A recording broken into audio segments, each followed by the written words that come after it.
Ang pahayag ni Maluti Kia, isang kilalang political strategist ukol sa senadora na si Risa Hontiveros ay nagdulot ng malaking ingay sa pampublikong diskurso. Sinasabi niya na hindi makatarungan ang ginagawang pang-aalipusta ni Hontiveros sa Senado, lalo na ang pagbibintang sa pastor na si Apollo Kibuloy. Ipinunturin ni Tikia ang kawalan ng pagpapakilala ng mga testigo na binabanggit ni Hontiveros na nagdudulot ng pag-aalinlangan sa kredibilidad ng kanyang mga aksyon. Ang mga punto ni Tikia ay nagbibigay daan sa masusing pagtalakay ng mga netizens sa mga isyong ito na nagpapakita ng kanilang kritikal na pag-iisip at pagtukoy sa mga potensyal na pagkakamali sa sistema. Ang kanyang pahayag, ipinakita ni Tikia ang kaniyang pangangalaga sa integridad ng Senado at sa tamang pagtrato sa mga individual na nabanggit sa mga pagdinig. Binigyan diin niya ang kahalagaan ng pagiging makatarungan at maingat sa pagpapakilala ng mga impormasyon at ebidensya upang hindi mapagdudahan ang layunin at laya ng mga lehislador.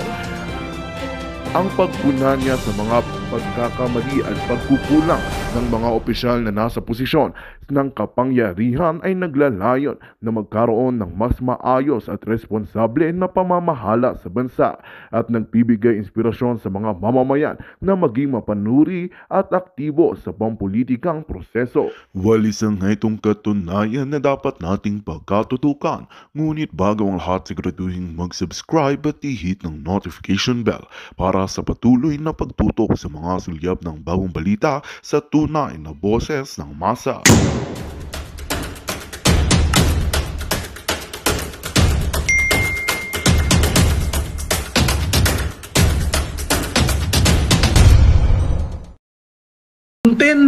Tindahan ba ng mga baril yan? Di ba? Yang sa FBI sa US, kung nasa wanted list ka, napakadaling extradite eh. 11 years? Seriously, 11 years na pala si Pastor Kibuloy may ganon mga issues? Pa hindi nyo dinakip? Ba't hindi nyo in-extradite? Talagang itong operasyon na ito, let's call it as such. It's an operation of those powers that do not like a Duterte come 2028. And they have learned a lot from what they did to then Vice President Jojo Binay. They used the Senate.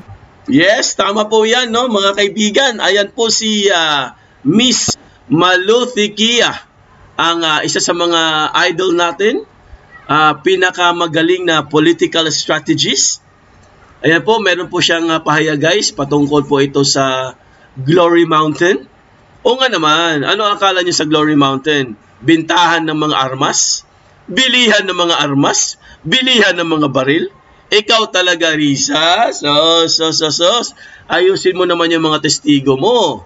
Kasi malapit na po kayo magharap-harapan, no? Malapit na guys, no? Ilang araw na lang. At maghaharap-harapan na sila sa Senado.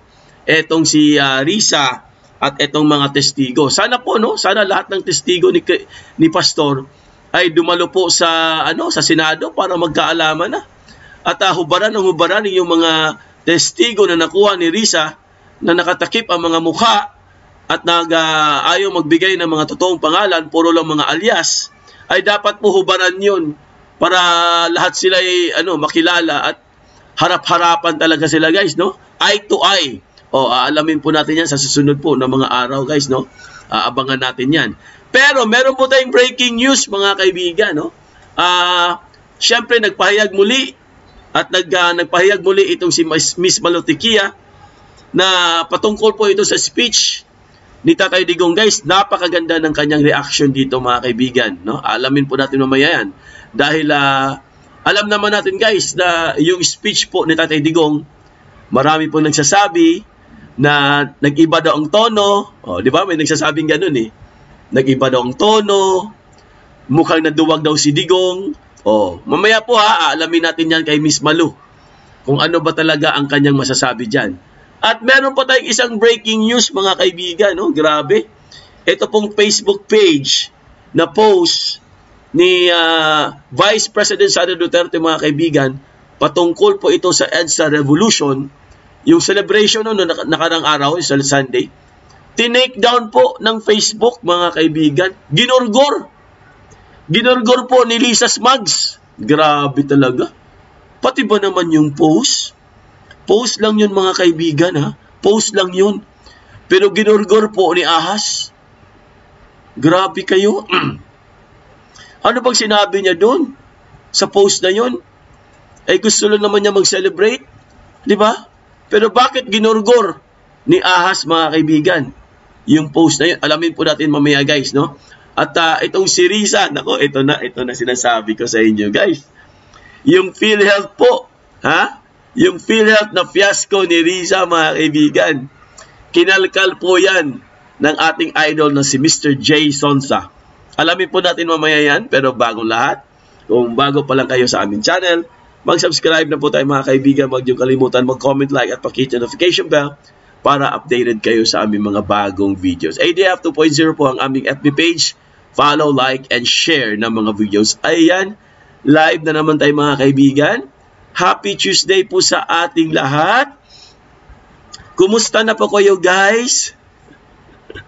Sabi ni Tambaluslos Vlogger si FOD, naduwag daw si Tatay Digong. O, alamin natin yan ha, naduduwag pala ha. O, alamin natin mamaya yan ha. Kay Miss Malutikia. Para po lahat ng mga basher, lahat ng mga makikitid ang utak, katulad yung mga dating mga supporter ni Duterte na lumipat na, no? So kami kabilang buhay na nag-over the backod ng mga kaibigan. So kami lang buhay, akala mo dead ano na no? Dead na no? Alamin natin yan ha. Marami po tayong pag-uusapan ngayon guys dahil marami po nagtatanong sa atin. Araw-araw yata tinatanong dito no? Sabi po, Foodie, paano naman yung kaso ni Risa sa PhilHealth? Wala tayong masagot guys kasi nga wala talagang parang kinalimutan na po yung PhilHealth na scam na yan Ewan ko bakit. Pero mga kaibigan, ito pala, tinangay pala niya guys, ang mga bonuses ng PhilHealth. Tinangay pala niya. Pero, bakit po, sabi po ng ibang mga pahayagan guys, fake news daw yun. Mamaya po ha, sabi ko nga sa inyo guys matindi po yung mga issue natin ngayon. Talagang nakakagulat po mga kaibigan. No? Pero syempre, babatiin muna natin ating mga suki sa abroad, ang ating mga OFW. Kumusta na po kayo? Sana po nasa mabuti kayong kalagayan. Kayo po ang bagong bayani. Saludo po kami sa inyo. Sa inyong very hardworking, no? Mga hardworking, mga hardworking mga kaibigan. Talagang saludo po kami sa inyo. Siyempre, nagtatrabaho kayo para sa inyong mga pamilya. Naintindihan naman natin yan. At nakaka-relate naman tayo dyan kasi matagal din tayo naging OFW No, so, anyway, kumustahin din natin ating mga suki, mga subscribers, mga members. Hello mga members! Kumusta na kayo? Ayan si Manuel Berger, one of our members. Ayan ang ating mga listeners, mga avid listeners, mga viewers, kumusta na po kayo? Sana po ayos po tayo dyan, no? Siyempre, mag-quick shoutout lang tayo guys sa ating mga suki.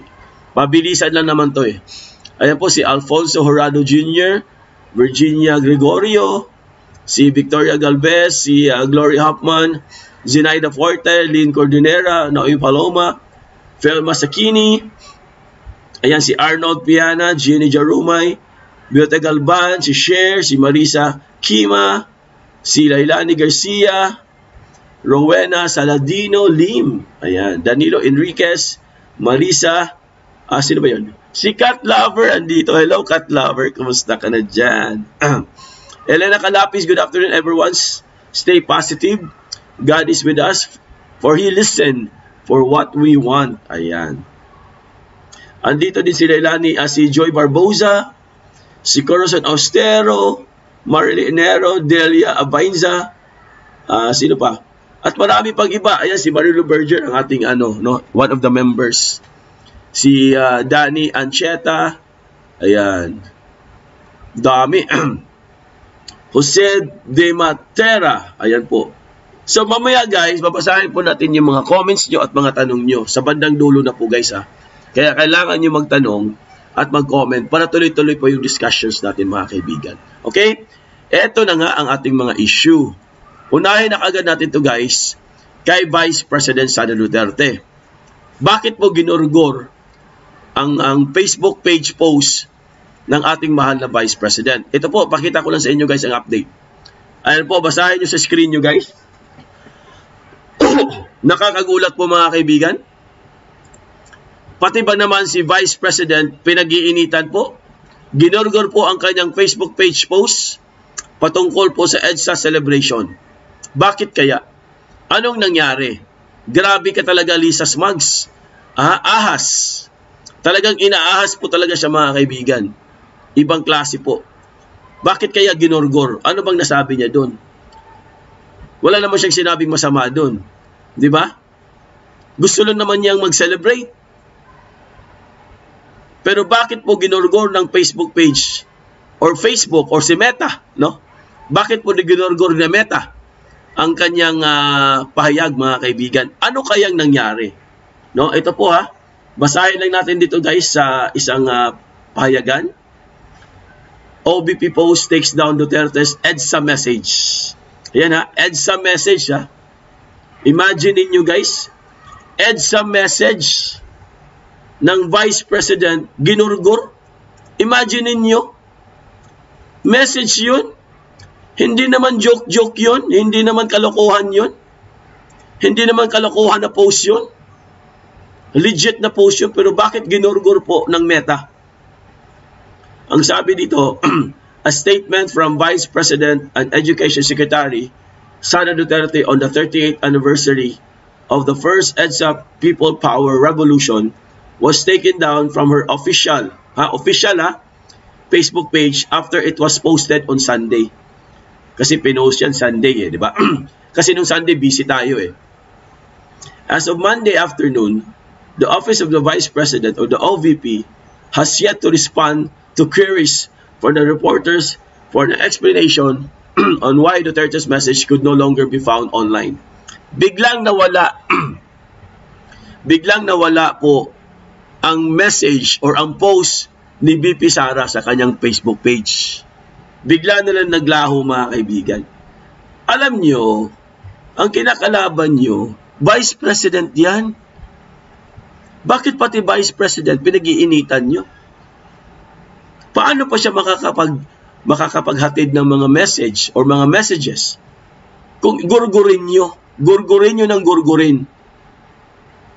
Hindi maintindihan Kasi nagbibigay lang naman siya ng parang guys syempre celebration yun May masama ba doon?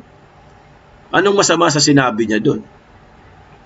So nakalagay dito, shortly after 9 p.m. on Sunday, her official Facebook page, Inday Sara Duterte, posted her statement commemorating the bloodless revolution that toppled the Marcos regime in 1996. It was supposed to be her first message on occasion since she was elected Vice President. Pero bakit po ginurgor? The post, however, disappeared. The post, however, disappeared just before Sunday midnight, but not before it was shared by some Facebook pages supportive of Duterte. Ibig sabihin mga kaibigan, natanggal pala siya o nabigla na lang nawala yung post. Midnight ng Sunday. So Sara Duterte for President Movement and Inday Sara Nation, as of press time, the Vice President's message can be found only on the Sara Duterte for President Movement Facebook page. So, makikita pa rin siya guys. Makikita pa rin yung mga message sa mga ibang sa mga ibang Facebook page. Pero, nakahanda na rin sila. Kasi mamaya, malamang sa malamang, tatanggalin na rin yun mga kaibigan. So, ang sa akin lang guys, bakit pati si VP Sara talagang pinag-iinitan? Ano kaya talagang agenda nila dito? Sa bagay, hindi na kailangan i-memorize yan Kailangan pa bang i-memorize yan? Ano ba agenda nila kay VP Sara? Tanggalin si VP Sara. At ngayon, dahil po sa napag-usapan natin ito mga kaibigan, may balita po kanina.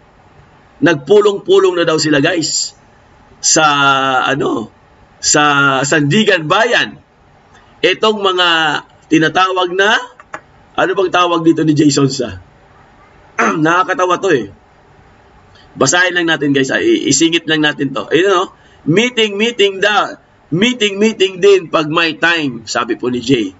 Sama-sama, ito sama-samang magpupulong ngayon ang lahat ng mga manggagatas. Hindi po mambabatas. Manggagatas. Mag-meeting daw ngayon ang mga manggagatas, mga kaibigan. Hindi po mambabatas manggagatas. Bilang isang lupon sa Croco Farm, malapit sa panulukan ng Litex at Batasan Road.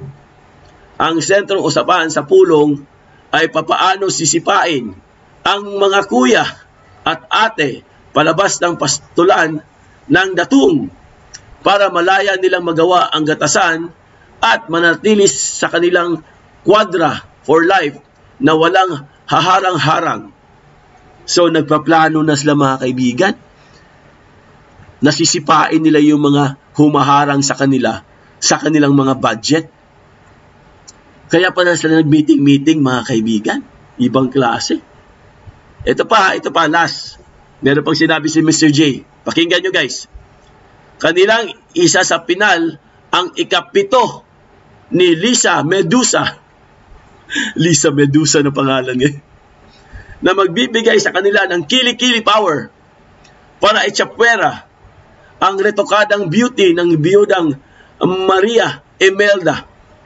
Bumubulo ang bibig ni convicted tasdaman at mga dabarkads sa anumang botohan. Ibang klase ito si kili-kili power, mga kaibigan. Grabe ito si Lisa Medusa. Ibang klase, Grabe. So balak talaga nila guys, agawin ang pwesto at sila na po ang mamumuno, mga kaibigan. Forever na yan. Ibang klase itong mga to. Sige, subukan nyo. Subukan nyo lang. Okay, mga kaibigan, Speaking of Medusa, speaking of ahas, ito, papakita ko sa inyo, pababasa ko sa inyo, guys. Ayan, ito po, galing po ito sa Facebook page ni, saan na ba yun, nasira. Tika lang guys, ayusin lang natin, mga kaibigan. Ayan. Galing po ito sa Facebook page, mga kaibigan, ni Mr. J. Sonsa. Nababasa nyo ba, guys? Ayan, basahin lang natin, Ito na yung sinasabi ko sa inyo, guys. PhilHealth fiasco ni Risa, kinalkal po ni Mr. J. Sonsa, mga kaibigan. Basahin lang natin. Basahin nyo kasi nakikita nyo naman sa screen nyo. Ang sabi dito, Risa Hontiveros and other official committed illegal acts. Yan, committed illegal acts, mga kaibigan. Supreme Court says illegal ang paggamit ng pondo ng PhilHealth para sa pansariling allowances, bonuses, birthday gifts, at education benefits ng mga dating namumuno sa PhilHealth noong 2014 na kinabibilangan ni Risa Hontiveros bilang director. Naku, kinalkal po ni Mr. Jason sa, mga kaibigan. Yari po dito si virus, guys. Ayan na ang sinasabi natin. Committed illegal acts. Ibig sabihin, meron talaga pala siyang ginawa sa PhilHealth. Pero bakit tinatanggi nila, mga kaibigan? Ito po, pakita ko sa inyo. Ayan, hinahamon ngayon si Risa ng mga law firm na ibalik, dare to return the 1.76 billion in PhilHealth bonuses, mga kaibigan. Ibalik mo daw, hoy Risa. Hinahamon siya ngayon ng mga law firm or ng mga abogado na ibalik niya ang 1.76 billion in PhilHealth bonuses. Grabe, ibang klase ka talaga. Ang nakalagay dito, guys, the National Association of Lawyers for Justice and Peace on Tuesday challenged Senatorial Risa Hontiveros to prove that she's worthy of the people's trust by spearheading the return of 1.76 or 61 billion in authorized bonuses granted to officers and employees of PhilHealth in 2013 during her term there as board member. Sus Mariosip, ang laki pala talaga nakuha nito. 1.76 billion. Pero mga kaibigan, anong nangyari? Bakit po guys? Ayan po, bakit po dinideny? Finact-check po mga kaibigan. Hontiveros not part of 2014 PhilHealth bonus scandal. Hindi na siya part doon. Kung hindi siya part doon, bakit hinihingi ng mga attorney or mga abogado ang 1.76 billion PhilHealth bonuses? Kung hindi po totoo yan, bakit nila pinapababalik?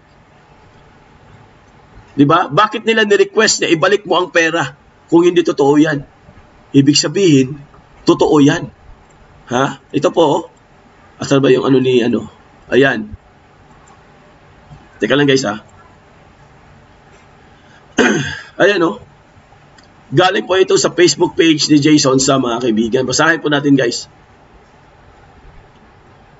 With the SC ruling on Senator Risa Hontiveros and company illegal acts while serving as director of PhilHealth, she lost her moral ascendancy and authority of what is left of it. May pa-condemn ka pang nalalaman sa mga taong sinisiraan mo ng dangal sa Senado by flexing the power of Congress. Iyon pala, isa kang malaking hunyango, nakakahiya ka. Yan po ang sinabi ni Mr. Jason sa kanyang Facebook page mga kaibigan. Ayan po, basahin nyo. Nakikita nyo naman sa screen nyo. So totoo po lahat yun guys. Pero ang tanong, bakit hanggang ngayon dinideny pa rin nila? Kasi kung hindi naman totoo yan, bakit may request? Bakit nire-request ng mga abogado na ibalik mo ang 1.76 billion na mga bonuses? Saan na kaya napunta yun? Baka siguro yumaman ka dito, baka siguro may mansion ka na rin. Hindi natin alam. Di ba? So yun lang po mga kaibigan. No? Dahil kinalkal po ito ni Mr. Jason sa kanina lang po guys. No? Puntahan nyo po ang kanyang Facebook page para makita nyo doon. Kasi wala kayong ginawa. Bintang kayo ng bintang. Sinisiraan nyo ng dangal ang isang pastor Kibuloy.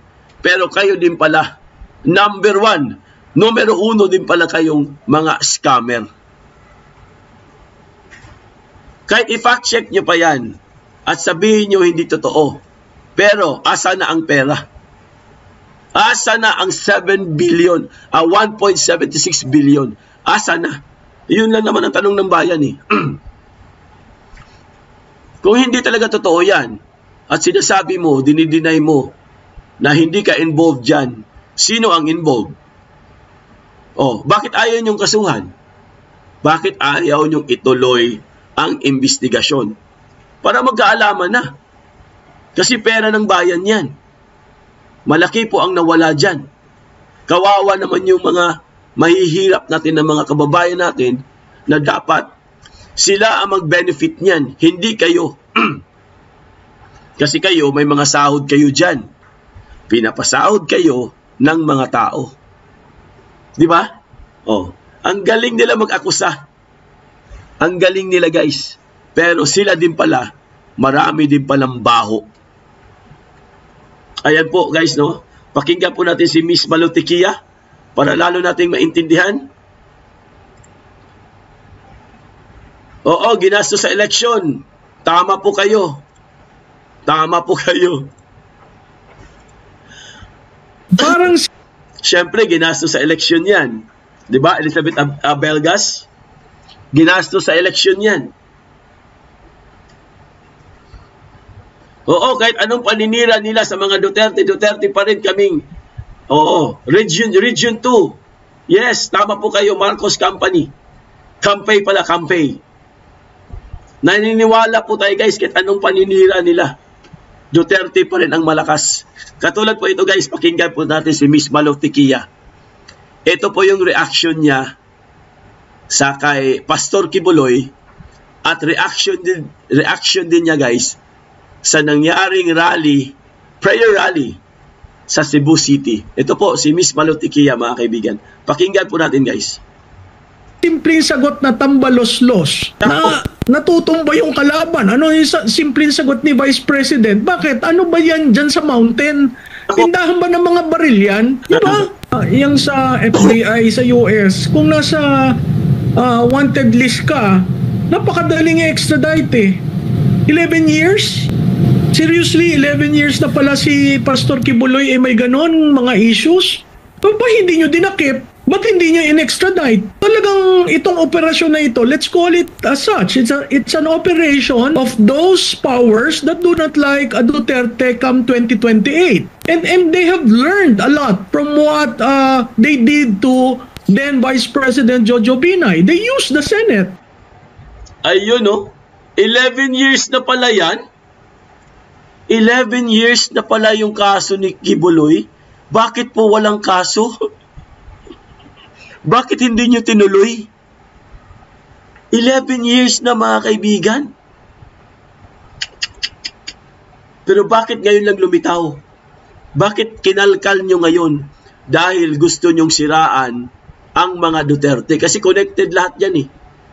Pastor Duterte connected yan. SMNI, Kingdom of Jesus, connected lahat yan. Kaya balak nilang sirain ang mga Duterte sa pamamagitan ng pagkakitil ng SMNI. Kasi pag natanggal ang SMNI, mga kaibigan, wala na po silang boses. Grabe, di ba? Kung 11 years na pala yung kaso ni Pastor, bakit ngayon nyo lang kinasuhan o ngayon nyo lang inimbestigahan? Mga ugok. Ang naging kapansin-pansin dito sa naging speech ng Pangulo, unlike dun sa una, medyo chill. Medyo walang masyadong pitik. At kumbaga, nakita nga natin doon sa tawag nito, mga comments no, sa live streaming namin kahapon. Marami din ang nagtataka and wala yung mga trademark na mga sandamakmak na mura. Ano kaya ang possible na dahilan nito, Malu? Alam mo, Admar, nagmura siya sa, ang bilang ko 3 o 4 na beses. Yung pitik, may pitik si Attorney Harry Roque, may pitik si Attorney Vic Rodriguez, may pitik si Glenn Chong. So makikita mo na sa tingin ko nandun sa pagplaplano kung sinong pipitik. May entertainment value si Willie Revillame. So at saka yung point na ang tao humahawak hindi bumibitaw eh, kasi makikita mo yung numbers ng views eh. I can't recall kung sinong stasyon yun. DZAR, I think was sa amin din yan. Oo, coming in very strong at 25,000. That's something. To hold on to that kind of reach and people following you despite the yung isa 5,000, yung isa, so pag pinagsama-sama mo lahat yan, maraming nakikinig. So marami na yung taong pumunta dyan kahit na ambunan. Sabi nga ni Mayor Baste, pasensya na kayo, no? Pero mas marami ang nakikinig. At sa tingin ko, yung pagkakaalis ng formal ng free TV channel ng SMNI, sa tingin ko ang mga tao naghahanap ng paano ko ba mako-connect yan. In fact, ang bago pala mag-umpisa, hindi makita ang SMNI eh. Meron nagtanong sa akin, ma'am, alam mo ba, sabi ko pumunta lang kayo sa YouTube. And then I was so surprised that there were several playing it, not, citizen journalism. Kinukuha nila, nagko-komentaryo sila, hindi komentaryo na malalim, pero nakikita ng taong bayan. And sa tingin ko yan ang bago dito sa Cebu. Kasi sa Davao naririnig eh. Isang channel lang, ilang panels, pero dito sa Cebu,